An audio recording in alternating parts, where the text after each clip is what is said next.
Welcome to Doctor Warrick's podcast channel. Warrick is a practising cardiologist and author with a passion for improving care by helping patients understand their heart health through education. Warrick believes educated patients get the best health care. Discover and understand the latest approaches and technology in heart care and how this might apply to you or someone you love.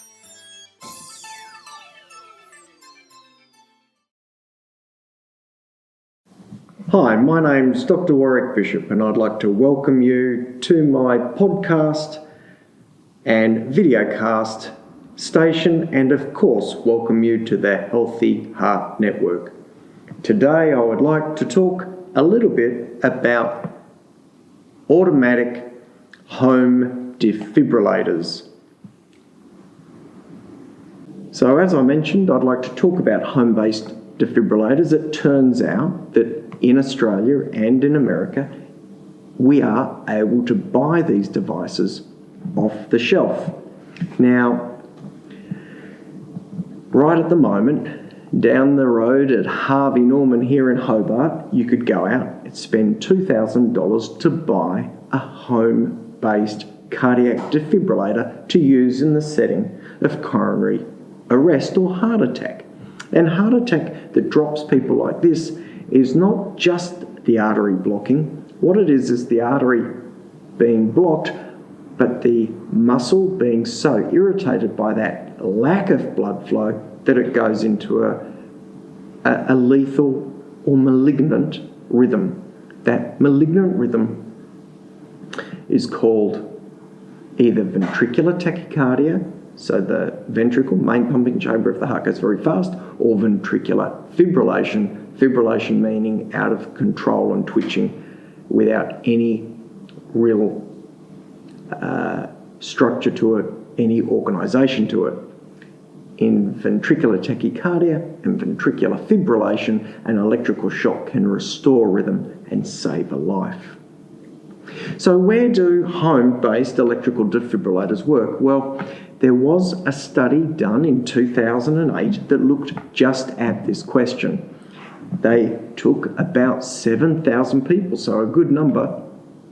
They took people who had high risk of dying from a heart attack, so people with known coronary disease, and they randomised them into people who got home defibrillators and those who didn't. It turns out after their study period that they found no statistical difference between the people who had a defibrillator device at home and those who did not. Well, that probably means that it's not a leaps and bounds benefit, but there were a number of cases, although limited within the study, who did get defibrillated and whose lives were saved.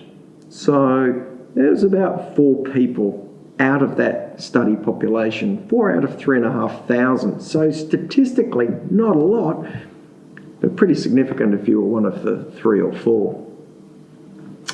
So the interesting thing about this is that there have been studies looking at the role of automatic defibrillators, and there has been good evidence to suggest that these are certainly valuable in areas where there's large numbers of people, like sporting events or shopping malls. And I think we're seeing these devices being used more and more in that situation. When it comes to the home, though, the numbers are just not there to make it statistically significant or necessarily viable. It certainly raises the question that perhaps certain situations, such as neighbourhoods who purchase these devices, may find them beneficial. So a small cul-de-sac, for example, a small shopping area near where you live might be useful as well. I think it's really important not to forget that just having a defibrillator of its own is not enough to save someone's life. You certainly need some education and training around it, and you need good cardiopulmonary resuscitation skills to work with that. The other really important thing to try and understand is that when we do identify very high-risk patients, these are people who have had a heart attack and damaged a large part of their heart so that their heart's not pumping as well as it should, then these patients will often be given an implantable automatic defibrillator. So we call those ICDs, implantable cardiac defibrillators. And those devices, for those very high-risk patients with poor heart function and a big scar from a previous heart attack, there's no question that those implantable devices have been shown to work because they're there immediately. You can imagine if you've got your home defibrillator sitting in the kitchen and you're down at the bottom of the garden and your partner is at the shop and you have a cardiac arrest, then the defibrillator is never going to have the chance to work. My concern is that people may end up buying these devices when they're actually at low risk, and my feeling is that it's probably better to invest that money or some of that money into getting a scan of your heart so you can be most clear about exactly what's going on in your arteries rather than plan for a high-risk presentation, which is a cardiac arrest. Why not scan the heart and actually see what's going on with the arteries and figure out the likelihood of that event occurring before assuming it might? So I think for people to be purchasing these devices willy-nilly in the community makes little sense. I think that there's probably some sense in thinking about them being clustered around small neighbourhoods.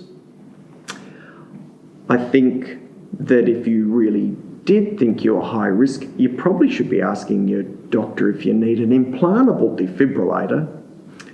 I think your money may be better spent by being proactive about finding out exactly what the health of your arteries is rather than assuming the worst. I think if you are associated with sporting clubs or sporting groups, particularly sporting groups that may have a number of individuals around who are a little bit older, maybe golf, maybe bowls, then it could be a really good idea for those clubs to chip in and buy one of these defibrillators and have it available. My dad attends the University of the Third Age, and there are people who are in their autumnal years who attend that. And perhaps that sort of group demographic would do really well with everyone chipping in and having one of these automatic defibrillators there. I think one of the limitations is always going to be location of the device and where you are when something goes wrong. It is quite possible, though, that as the cost of these devices gets less and less, we may actually see them routinely sold as part of other equipment that we see routinely. And I'm thinking that we may actually see these devices regularly occur in cars. They may get down to as little as $500. And if that's the case, then they may end up being in our car. Their battery is constantly being charged through the car. If you are at home, then people will know exactly where the device is without too much concern. So, is a home-based cardiac defibrillator for you, yes or no? I'm going to let you talk with your doctor about it. My gut feeling is it's not a great idea for everyone broadly. My feeling is if you do want to know what your risk of heart attack is, you're better off getting your heart scanned and then dealing with that as appropriate. If you truly, really are at high risk, but you're not bad enough to qualify for an implantable cardiac defibrillator, one that goes in under the skin and stays with you 24 hours a day, then perhaps it's not a bad idea, but you still have to know where it is and you have to have someone around who can use it on you.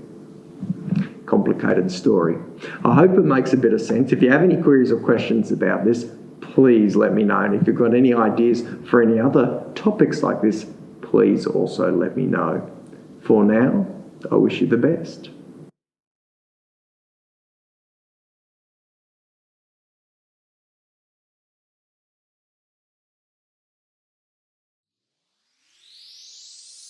You have been listening to another podcast from Dr. Warrick. Visit his website at drwarrickbishop.com for the latest news on heart disease. If you love this podcast, feel free to leave us a review.